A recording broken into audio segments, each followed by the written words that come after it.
In Arizona at the turn of the century, astromathematician Percival Lowell was searching for what he called Planet X, 'cause he knew deep down in his soul that an unseen gravitational presence meant a new planet spinning in the air, joining the other 8 already known, circling our sun up there.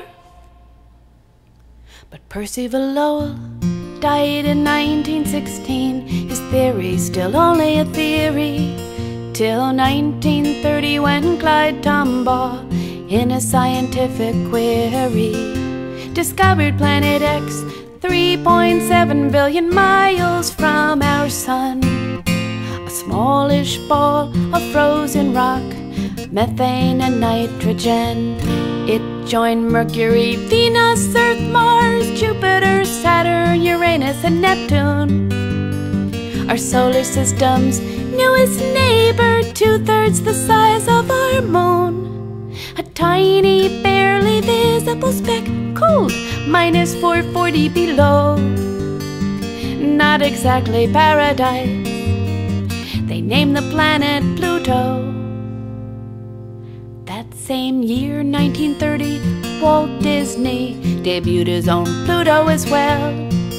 But a cartoon dog with the very same name as the CEO of hell was not your normal Disney style. Most figured he was riding the coattails of Plutomania sweeping the land, not unlike our modern love for dolphins and whales. For the next 5 decades, mysterious Pluto captivated our minds. As late as 1978, its own moon Charon was seen for the very first time. But now, telescopes and satellites and computer calculations say that Pluto may not be a planet at all, creating great consternation.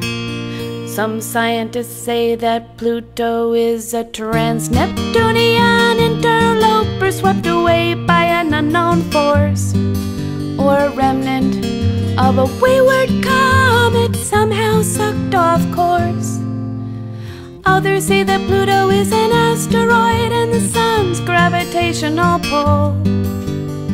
But if you ask Clyde Tombaugh, he'll tell you that's all bull. I get hundreds of letters from kids every year, he says. It's Pluto, the planet they love.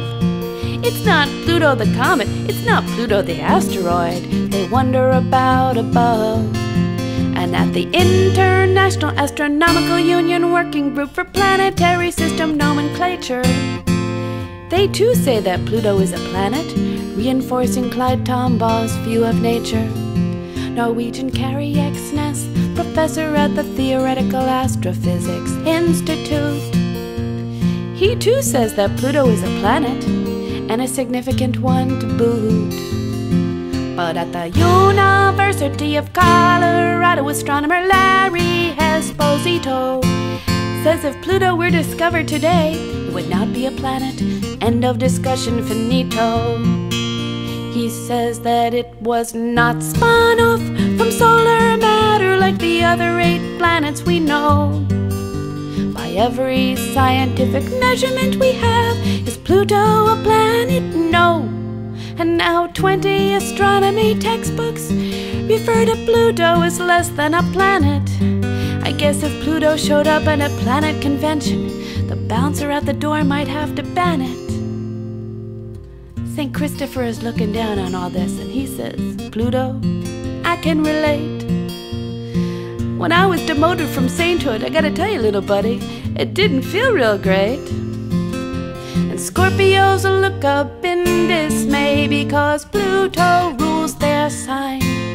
Is now reading their daily horoscope just a futile waste of time?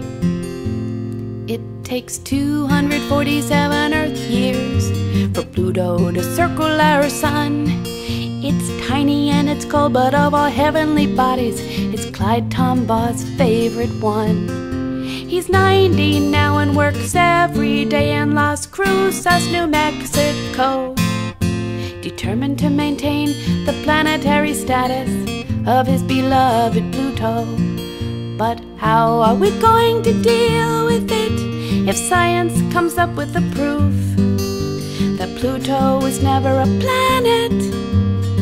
How do we handle this truth as the PhDs all disagree? We don't know yet who's wrong or who's right. But wherever you are, whatever you are, Pluto, we know you're out there tonight. And in the year 2003, you're going to see the NASA Pluto Express fly by and take pictures of your way cool surface to send to this webpage address: http://colorado.edu/plutohome.html. You've got your own webpage, but little guy, you've made quite a splash. Yes, at the turn of the 20th century, astromathematician Percival Lowell, in his quest for Planet X, started this ball to roll. But at the end of the 20th century, we think he may have been a little off base. So we look at the sky and wonder what new surprises await us in outer space. We look at the sky and we wonder